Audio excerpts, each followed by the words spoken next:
অতীতটো সকলৰ কাৰণে এটা নষ্টালজিয়া হয় আৰু এইটো বহুত অলপ মানে কঠোৰ হয়। তো সেইকাৰণে এই সময়ত অতীতটো নুসুধাই ভাল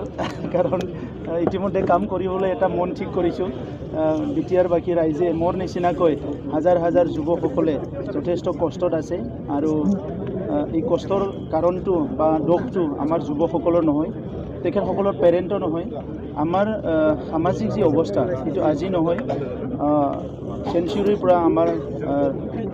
মানৱ জাতিটো তেনেকুৱা এটা সংগ্ৰামৰ সন্মুখীন হৈ আহিছে আৰু আজিও সেই সংগ্ৰামটো শেষ হোৱা নাই। গতিকে আজিও খুব হাজাৰ হাজাৰ ছাত্ৰ ছাত্ৰী আছে যোনে ভালকৈ কিতাপ পঢ়িবলৈ সুযোগ নাপায়, ভালকৈ কিবা এটা বিচাৰিলে খাবলৈ নাপায়, ভাল পিন্ধিবলৈ নাপায়, উৰিবলৈ নাপায়। তেনেকুৱা বহুত আমাৰ ছাত্ৰ ছাত্ৰী যুৱ যুৱতীসকল আছে, যাৰ মাজত ময়ো এজন আছিলোঁ। আৰু সেইকাৰণে আজি মোক কোনো কোৱা নাই, কিন্তু মই নিজৰ অন্তৰ আত্মাৰ পৰাই মই সেই সকলক সেৱা কৰিবলৈ মোৰ আত্মাই কৈছে, যিসকলে আজিলৈকে জন্মটো মানুহ নিচিনা পাইছে, কিন্তু যিটো মৰ্যাদা পাব লাগে মানৱ হিচাপে সেই মৰ্যাদাটো পাবলৈ সক্ষম হোৱা নাই।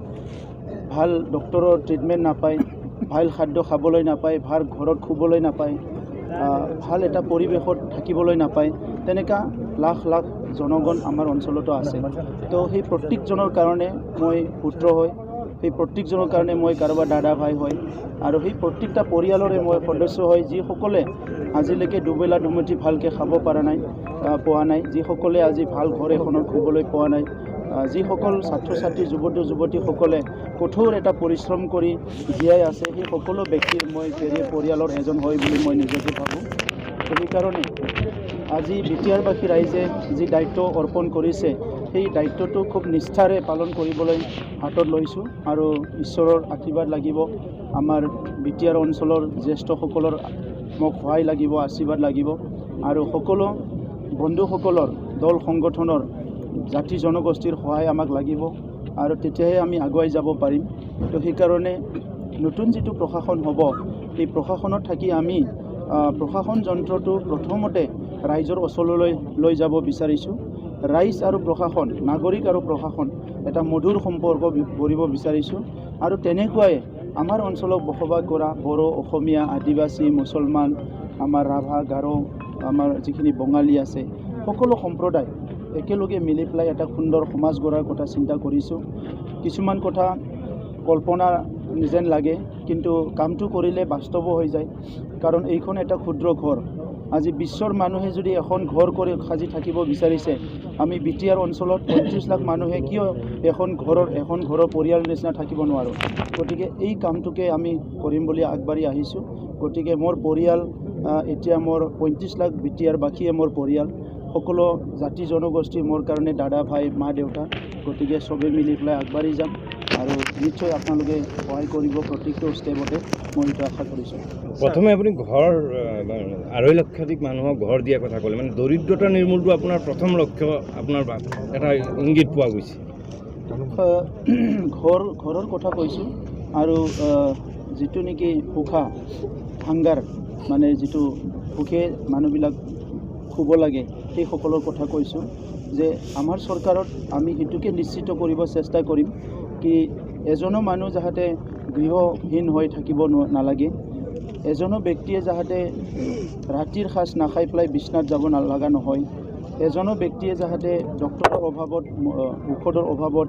মৰি যাব লগা নহয়, এজনো শিশুৱে যাতে শিক্ষা গ্ৰহণৰ পৰা বঞ্চিত হ'ব লগা নহয়, এজনো নিবনুৱাই যাতে সংস্থাপনৰ পৰা বঞ্চিত হ'ব লগা নহয়। এইখিনি কাম আমি কৰিবলৈ ইচ্ছা প্ৰকাশ কৰিছোঁ আৰু ইয়াৰ কাৰণে কিছুমান প্ৰজেক্ট মডেলিটি আমি অলৰেডি বনাই লৈছোঁ নিজৰ মনত আৰু সেইকাৰণে নিৰ্বাচনত কৈছিলোঁ কি বছৰত 1 লাখ কৰি 5 বছৰত 5 লাখ সংস্থাপন দিম। এইবিলাক কাম আমি এতিয়া হাতত ল'ম আৰু অহা সপ্তাহৰ পৰাই আমি সকলো জনগোষ্ঠীক এটা জনগোষ্ঠীৰ যিমানখিনি সংগঠন আছে সকলোকে মাতি আলোচনা কৰিম আমাৰ অফিচত কি কোনটো জনগোষ্ঠীৰ কি সমস্যা আছে, যিটো কাম আমি কৰিব পাৰোঁ আমি সেইটো কৰিম এটা সময়ৰ ভিতৰত, যিটো কাম আমি কাউন্সিলে কৰিব নোৱাৰে সেইটো ৰাজ্য চৰকাৰ বা কেন্দ্ৰীয় চৰকাৰলৈ প্ৰেৰণ কৰিম। আমি বিচাৰিছোঁ যে এই অঞ্চলৰ সকলো জাতি জনগোষ্ঠী শান্তি সম্প্ৰীতি নিৰাপত্তাৰ মাজত থাকিব লাগে আৰু সুখী হৈ থাকিব লাগে। আৰু কোনো ভাষা সংস্কৃতি যাতে এলাগি নহয় ইয়াৰ কাৰণে আমি চেষ্টা কৰিম কাৰণ বিশ্বত জন্ম পোৱা এজন মানুহ বা এজন যিকোনো প্ৰাকৃতিক জীৱৰে এটা অধিকাৰ আছে এই অধিকাৰটো সৰ্ব কৰিব পৰা আমাৰ অধিকাৰ নাই ঠিক তেনেধৰণৰ আমি সৌভাগ্য যে আমাৰ মাজত যে অকল আজি বড়োৰ লগতে অকল বড়ো নাই বড়োৰ লগতে যে আমাৰ বিভিন্ন জাতি জনগোষ্ঠী ভাষা ভাষী সংস্কৃতি আমাৰ মাজত আছে আমি সৌভাগ্য ইমান সুন্দৰ এটা ফুলনিত আমি আছোঁ চ' এই ফুলনিটো শ্লোগান নহয় পেলাই প্ৰত্যেকটো ফুলত আমি পানী ঢালিব বিচাৰিছোঁ প্ৰত্যেকটো ফুল যাতে ভাল এটা ফুলিব পাৰে তেনেকুৱা এটা কাম কৰিবলৈ ওলাইছোঁ গতিকে মই আশা কৰিছোঁ চব ঠিক হৈ যাব দুৰ্নীতিৰ বিৰুদ্ধে আপোনাৰ কেনেদৰে সংগ্ৰাম ৰুবুকখনত এই প্ৰশ্নটো আমি কৰাটো উচিত নাছিলে তথাপিও মানে সুধাটো অলপ উচিত বুলি ভাবিছোঁ বহুতো সময়ত এনেকৈ কোৱা হৈছে যে বিজেপি দল যিহেতু ৰাজনীতিক দল নেশ্যনেল পলিটিকেল পাৰ্টি আৰু ইউ পি দল এটা ৰিজনেল পলিটিকেল পাৰ্টি গতিকে সৰু সৰু ৰাজনীতিক দলৰ যি স্বাৰ্থ এই স্বাৰ্থত বিজেপিয়ে মানে বিঘ্নিত জন্মাব নেকি তেনে এটা ভাবা হৈছে আৰু মানুহবিলাকে এই বিষয়টো লৈ পেলাই আপোনাৰ পৰা এচুৰেঞ্চ বিচাৰিছে আপুনি ৰিজনেল যি স্বাৰ্থ আছে এই ৰিজনেল পাৰ্টিৰ যি স্বাৰ্থ এইটো মানে এচুৰ কৰাৰ কাৰণে কি ক'ব মই আমাৰ জাতিৰ পিতা মহাত্মা গান্ধীৰ আদৰ্শটো মানি চলোঁ আৰু আমাৰ জাতিৰ পিতা মহাত্মা গান্ধীৰ প্ৰত্যেকটো কথাকে মই ফ'ল' কৰোঁ আৰু এইকাৰণে আপোনালোকক ক'ব বিচাৰিছোঁ কি বিজেপি ৰাষ্ট্ৰীয় দল UPPL আঞ্চলিকতাবাদী দল বিজেপিয়ে UPPLক গিলি পেলাব তেনেকুৱা কথা বহুতে মোক শুনাইছে কিন্তু জাতিৰ পিতা মহাত্মা গান্ধীয়ে যেতিয়া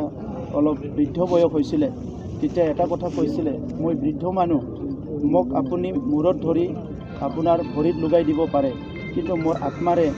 মোক মানে আপুনি হাৰাব নোৱাৰে বা আপুনি কাৰো মানে এইটো হ'ব নোৱাৰে তো আজি আপুনি যদি নিদিয়ে আপুনি যদি আপোনাকে সাৰেণ্ডাৰ কৰি নিদিয়ে আপুনি যদি আপোনাকে এৰি নিদিয়ে তো আপোনাক কোনো গিলিব নোৱাৰে আৰু আজি যিটো ইয়াত এটা এলায়েন্স হৈছে UPPL BJP আৰু GSP আমাৰ আলোচনাত এই কথাই আলোচনা হৈছে কি এইটো ক্ষমতা লোৱাৰ কাৰণে নহয় ৰাইজক সেৱা কৰাৰ কাৰণে বিটিআৰবাসী ৰাইজক সেৱাৰ কাৰণে এই এলায়েন্স আৰু আমি আজি ঐতিহাসিক দিন যে বড়ো অবড়ো আমাৰ সংগ্ৰাম হৈ গ'ল আন্দোলন হৈ গ'ল বিভিন্ন পৰিৱেশ হৈ গ'ল ইয়াৰ পিছত যে আজি অবড়ো শ্লোগান লৈ যি নৱশৰণীয়া ডাঙৰীয়াই এটা ৰাজনীতি আৰম্ভ কৰিছিলে তেখেতে আজি আমাৰ লগত একে গঠবন্ধনত একে এলায়েন্সত মিলিত হ'ল আৰু এতিয়া বড়ো অবড়ো বুলি কথা নাই এইটো আমাৰ কাৰণে ডাঙৰ কথা আৰু সকলোৱে মিলি আমি আগবাঢ়ি যাব পাৰিম গতিকে ইয়াত আমাৰ তাত অন্তত এতিয়ালৈকে গিলাগিলিৰ অংক নাই এতিয়া চবেই কাম কৰিবলৈ আহিছে ইতিমধ্যে ডক্টৰ হিমন্ত বিশ্ব শৰ্মা ডাঙৰীয়াই সুন্দৰকৈ কৈ গৈছে সৰ্বানন্দ সোণোৱাল ডাঙৰীয়াই সুন্দৰকৈ কৈ গৈছে কি আমাক সকলো দিশৰ পৰা সহায় কৰিব আৰু আমাৰ যিটো এতিয়া UPPLৰ